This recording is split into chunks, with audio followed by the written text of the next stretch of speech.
നോക്കാം എനിക്കിവിടെ സാധനങ്ങൾ എന്തൊക്കെയാണ്. അതിന് വേണ്ടിയിട്ട് ഞാനിവിടെ 1/2 കിലോ ബോൺലെസ് ചിക്കൻ എടുത്തിട്ടുണ്ട്. ഈ ചിക്കൻ ഞാനിവിടെ കുറച്ച് ചെറിയ പീസായിട്ട് കട്ട് ചെയ്തെടുത്തിട്ടുണ്ട്.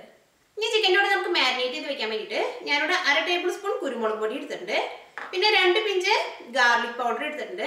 2 പിഞ്ച് ജിഞ്ചർ പൗഡർ എടുത്തിട്ടുണ്ട്. ഈ ചിക്കനിലേക്ക് നമുക്ക് ആവശ്യത്തിന് ഉപ്പും വേണം. ഇതെല്ലാം കൂടിയിട്ട് നമ്മൾ ചിക്കനിൽ നന്നായിട്ട് മിക്സ് ചെയ്തിട്ട് ചിക്കൻ നമ്മൾ 1/2 മണിക്കൂർ മാരിനേറ്റ് ചെയ്ത് വെക്കും. അത് കഴിഞ്ഞിട്ട് ചിക്കൻ നമ്മളൊരു കോട്ടിങ് കൊടുത്തിട്ട് ചിക്കൻ നമ്മൾ ഫ്രൈ ചെയ്തെടുക്കും. ഈ ചിക്കൻ കോട്ടിങ് കൊടുക്കാൻ വേണ്ടിയിട്ട് ഞാനിവിടെ 1 കപ്പ് ഓൾ പർപ്പസ് ഫ്ലോർ എടുത്തിട്ടുണ്ട്. 1 ടേബിൾ സ്പൂൺ കോൺഫ്ലവർ എടുത്തിട്ടുണ്ട്. പിന്നെ ഞാനിവിടെ 2 മുട്ട ബീറ്റ് ചെയ്തെടുത്തിട്ടുണ്ട്. പിന്നെ ഇത് ഫ്രൈ ചെയ്തെടുക്കാൻ വേണ്ടിയിട്ട് ബ്രെഡ് ക്രംസും വേണം. നമുക്ക് ഏറ്റവും ആദ്യം ചിക്കനിലേക്ക് മസാലപ്പൊടികളൊക്കെ മിക്സ് ചെയ്തിട്ട് ചിക്കൻ നമുക്കൊന്ന് മാരിനേറ്റ് ചെയ്യാൻ വേണ്ടിയിട്ട് വെക്കാം. അതിന് വേണ്ടിയിട്ട് നമുക്ക് ചിക്കനിലേക്ക് നമുക്ക് ഏറ്റവും ആദ്യം കുരുമുളക് പൊടി ചേർക്കാം, ഗാർലിക് പൗഡർ ചേർക്കാം, ജിഞ്ചർ പൗഡർ ചേർക്കാം, ചിക്കനിലേക്ക് നമുക്ക് ആവശ്യത്തിന് ഉപ്പ് ചേർക്കാം. ഇതെല്ലാം കൂടിയിട്ട് നന്നായിട്ടൊന്ന് മിക്സ് ചെയ്യാം.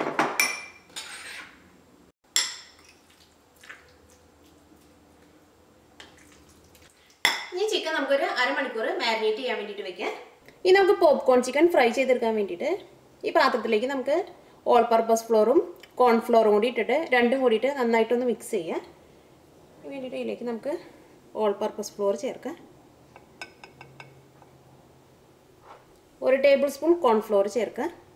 ഇത് രണ്ടും കൂടിയിട്ട് നന്നായിട്ടൊന്ന് മിക്സ് ചെയ്യാം. ഇത് രണ്ടും നന്നായിട്ട് മിക്സ് ആയിട്ടുണ്ട്. ഇനി നമുക്ക് പോപ്കോൺ ചിക്കൻ ഫ്രൈ ചെയ്തെടുക്കാൻ വേണ്ടിയിട്ട് നമ്മൾ മാരിനേറ്റ് ചെയ്ത് വെച്ചേക്കുന്ന ചിക്കൻ്റെ പീസുകൾ നമ്മൾ ഏറ്റവും ആദ്യം ഈ ഫ്ലോറിൽ നമ്മൾ നന്നായിട്ടൊന്ന് മിക്സ് ചെയ്യും. അത് കഴിഞ്ഞിട്ട് നമ്മൾ മുട്ടയിലേക്ക് നമ്മൾ ഡിപ്പ് ചെയ്യും. അത് കഴിഞ്ഞിട്ട് ബ്രെഡ് ക്രംസിൽ നന്നായിട്ടൊന്ന് മിക്സ് ചെയ്യും. അത് കഴിഞ്ഞിട്ട് രണ്ടാമത് നമ്മൾ അതെടുത്തിട്ട് നമ്മൾ മുട്ടയിലേക്ക് ഇടും. പിന്നെ ഒന്നും കൂടി നമ്മൾ ബ്രെഡ് ക്രംസിലൊന്ന് മിക്സ് ചെയ്യും.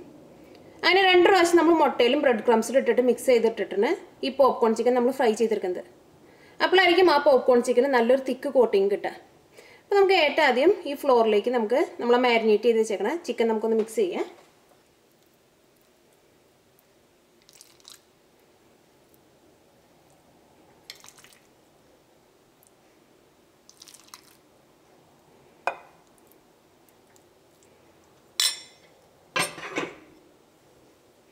എല്ലാ ചിക്കനും കൂടിയും ഒരുമിച്ചിട്ടിട്ട് മിക്സ് ചെയ്യണ്ട, കുറേശ്ശെ ഇട്ടിട്ട് മിക്സ് ചെയ്തെടുക്കുക.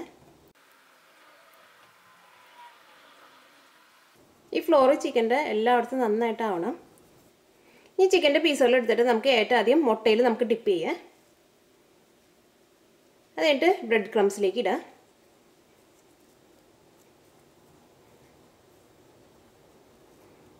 ഇതൊന്നും കൂടി എടുത്തിട്ട് നമുക്ക് മുട്ടയിലേക്ക് തന്നെ ഡിപ്പ് ചെയ്യാം.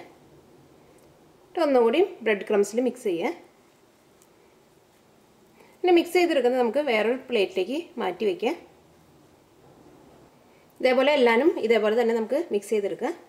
നമുക്ക് ഏറ്റവും ആദ്യം മുട്ടയിൽ ഡിപ്പ് ചെയ്യുക, ബ്രെഡ് ക്രംസിൽ മിക്സ് ചെയ്യുക.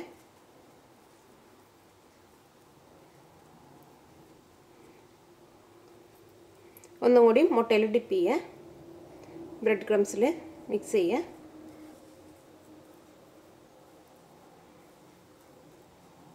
മാറ്റി വയ്ക്കുക. ഈ എല്ലാ ചിക്കൻ്റെ പീസുകളും നമുക്ക് ഇതേപോലെ തന്നെ മിക്സ് ചെയ്തെടുക്കാം. പോപ്കോൺ ചിക്കൻ ഉണ്ടാക്കാൻ വേണ്ടിയിട്ട് എല്ലാ ചിക്കൻ്റെ പീസിനും നമ്മൾ കോട്ടിങ് കൊടുത്തിട്ട് എടുത്തിട്ടുണ്ട്. ഇനി ഇതെടുത്തിട്ട് നമുക്ക് ഫ്രൈ ചെയ്തെടുക്കാം. ഇപ്പോൾ ഫ്രൈ ചെയ്തെടുക്കാനുള്ള നമ്മുടെ എണ്ണ നന്നായിട്ട് ചൂടായിട്ടുണ്ട്. ഇനി നമുക്ക് ചിക്കൻ്റെ പീസുകൾ ഓരോന്നായിട്ട് ഇതിലേക്ക് ഇടാം.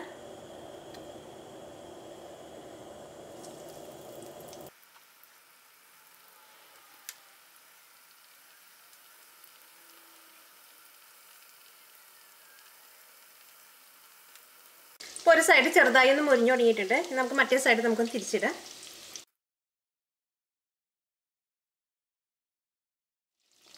ഒരു സൈഡ് മാത്രമായിട്ട് നന്നായിട്ട് മുരിയാൻ നിൽക്കണ്ട. ഒരു സൈഡ് പതുക്കെ ഒന്ന് മുരിഞ്ഞു തുടങ്ങുമ്പോൾ മറ്റേ സൈഡും തിരിച്ചിടാം. 2 സൈഡ് ഇങ്ങനെ ഇടയ്ക്കിടയ്ക്ക് തിരിച്ച് മറിച്ചിടാം.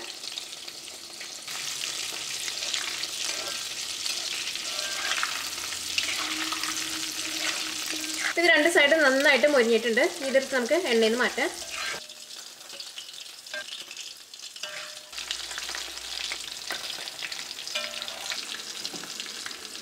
ഇപ്പോൾ പോപ്കോൺ ചിക്കൻ റെഡി ആയിട്ടുണ്ട്. ഇത് നല്ല ക്രിസ്പി ആയിട്ടാണ് ഇരിക്കുന്നത്. ഇതിൻ്റെ ഉള്ളും നന്നായിട്ട് വെന്തിട്ടുണ്ട്.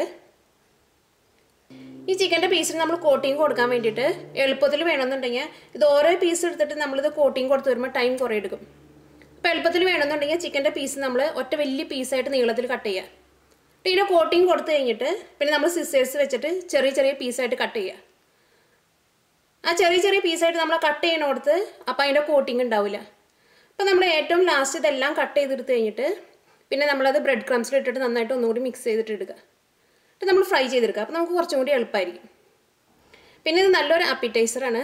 ഇത് നമ്മൾ സെർവ് ചെയ്യുമ്പോൾ നല്ല ഹോട്ടോട് കൂടിയിട്ട് വേണം സെർവ് ചെയ്യാൻ വേണ്ടിയിട്ട്. അത് ഏറ്റവും ആദ്യം തന്നെ നമ്മൾ ഇതിന് കോട്ടിങ് ഒക്കെ കൊടുത്തിട്ട് നമ്മൾ റെഡിയാക്കി വയ്ക്കുക. എന്നിട്ട് നമ്മൾ ആ ടൈം ആവുന്ന സമയത്ത് ഇതെടുത്തിട്ട് ഫ്രൈ ചെയ്തെടുക്കുക. അപ്പോൾ നമുക്ക് കുറച്ചും കൂടി എളുപ്പത്തിൽ ഇത് ഉണ്ടാക്കാൻ വേണ്ടിയിട്ട് പറ്റും.